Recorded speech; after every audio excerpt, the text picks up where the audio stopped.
എൻ്റെ മകൾ സ്ത്രീയാകുന്നു. കഥ തുടരുന്നു.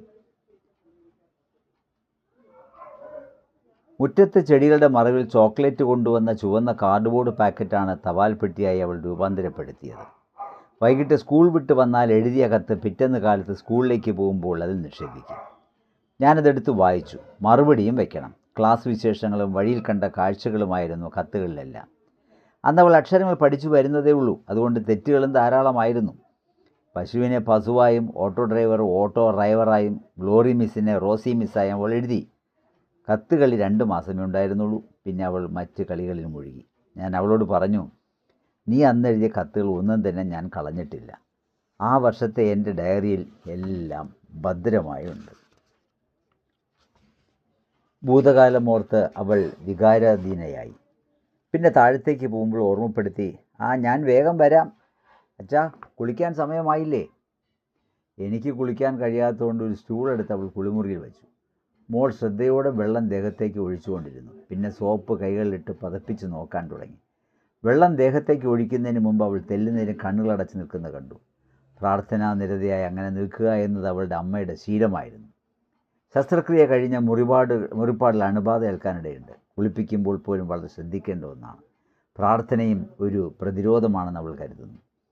കാലുകളിൽ സോപ്പ് തേക്കുമ്പോൾ ഞാൻ വളരെ സ്വാഭാവികമെന്നോണം പറഞ്ഞു, മോളെ, വിരലുകൾക്കിടയിൽ നന്നായി നോക്കണേ, അണുക്കൾ ഒളിച്ചിരിക്കും. അന്നേരം അവൾ ചിരിച്ചുകൊണ്ട് ചോദിച്ചു, അച്ഛൻ കടം വീട്ടുകയാണല്ലേ.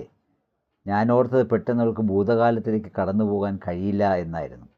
അച്ഛൻ കുളിപ്പിക്കണമെന്ന വാശിയായിരുന്നു മോക്ക്. തണുത്ത വെള്ളത്തിൻ്റെ ആദ്യത്തെ തുള്ളി ദേഹത്ത് വീഴുമ്പോൾ അവൾ കുതറി തുള്ളുകയും ചിരിക്കുകയും ചെയ്യും. സോപ്പ് പദം മുഖത്തെ പൊതിയുമ്പോൾ കണ്ണുകളടച്ച് അവൾ അന്ധയാകും. കൈകാലുകളിലെ വിരലുകൾക്കുള്ളിൽ സോപ്പ് പതപ്പിച്ച് ഒഴിയണമെന്നവൾ വാശി പിടിക്കും. അച്ഛാ, പോരാ. ഞാൻ മകളെ നോക്കി. അവൾ വളരെ ശ്രദ്ധയോടെ എൻ്റെ വിരലുകളിൽ ലാളിച്ചുകൊണ്ടിരുന്നു. വൈകിട്ട് മകളുടെ തോളിൽ താങ്ങി ഞാൻ പതുക്കെ നടന്നുകൊണ്ടിരുന്നു. നല്ല തളർച്ചയുണ്ട്. അവൾ താങ്ങിയില്ലെങ്കിൽ ഞാൻ വീണുപോകും. അങ്ങനെ നടന്ന് ശീലിച്ചാൽ മാത്രമേ ക്ഷീണം കുറയുള്ളൂ എന്നാണ് ഡോക്ടർ പറഞ്ഞിരിക്കുന്നത്. നടക്കുമ്പോൾ എൻ്റെ കാലുകൾ പാളിപ്പോകാതിരിക്കാൻ വളരെ ജാഗരൂകമായിട്ടാണ് മകൾ ഓരോ അടിയും വെപ്പിക്കുന്നത്. തെല്ലിടം മുന്നോട്ട് പോയാൽ അല്പം തളർച്ച തോന്നും. അന്നേരം നിൽക്കും. മകൾ എന്തോ ഓർത്തിട്ടെന്നോണം പറഞ്ഞു, ഞാൻ വിചാരിച്ചത് ഇങ്ങനെ നടക്കുമ്പോൾ പഴയ കാര്യങ്ങൾ ഓർമ്മിപ്പിക്കുമെന്നായിരുന്നു. എന്തു പഴയ കാര്യം? വൈകുന്നേരങ്ങളിൽ എൻ്റെ കൈപിടിച്ച് റെയിൽപാളത്തിലൂടെ നടത്തിച്ചതും പിന്നെ വെള്ളച്ചാട്ടം കാണിക്കാൻ വേണ്ടി ഇടത് കൈയിലെടുത്ത് കയർ വഴി താഴോട്ട് ഇറങ്ങിയതും. ഓ, നീ അതെല്ലാം ഓർത്തിരിക്കുന്നുവോ? ഞാൻ ചോദിച്ചു. അതൊക്കെ എങ്ങനെയാണച്ചാ മറക്കാൻ കഴിയുക? അച്ഛൻ ഇടയ്ക്കിടെ തമാശ പറയാറില്ലേ, അന്ന് എന്നെ എടുത്ത് ഇറങ്ങിയതിൻ്റെ തഴമ്പും ഗന്ധവും കൈത്തണ്ടയിൽ ഇപ്പോഴും ഉണ്ട് എന്നൊക്കെ. തളർച്ച മറന്ന് ഞാൻ പൊട്ടിച്ചിരിച്ചു. എങ്കിലും ഞാൻ ഒന്നുകൂടി മോളോട് ചേർന്നു. അപ്പോഴാണ് അവളുടെ മൊബൈൽ ഫോൺ അടിക്കാൻ തുടങ്ങിയത്. അത് പതിവില്ലാത്തതാണല്ലോ എന്ന് അന്നേരം ഓർത്തു. മൊബൈലിൽ അവൾക്ക് വിളികൾ അങ്ങനെ വരാറില്ല. വീട്ടുകാരുമായി ബന്ധപ്പെടാൻ അവൾ മൊബൈൽ ഫോൺ വാങ്ങിയത് തന്നെ മറ്റു വിളികൾ വന്നാൽ പോലും ശ്രദ്ധിക്കാറില്ല. തനിച്ചങ്ങനെ കിടക്കുമ്പോൾ എന്നെ അസ്വസ്ഥപ്പെടുന്ന ഒരു ചിന്ത ഉള്ളിൽ എങ്ങനെയോ കടന്നു വന്നതായി ഞാൻ അറിഞ്ഞു. മകൾ അധിക നാൾ ഇവിടെ ഉണ്ടാവില്ല. അവൾ പോകേണ്ടവളാണ്. അന്യയാവും. അത്തരമൊരവസ്ഥയുമായി പൊരുത്തപ്പെടേണ്ടിയിരിക്കുന്നു.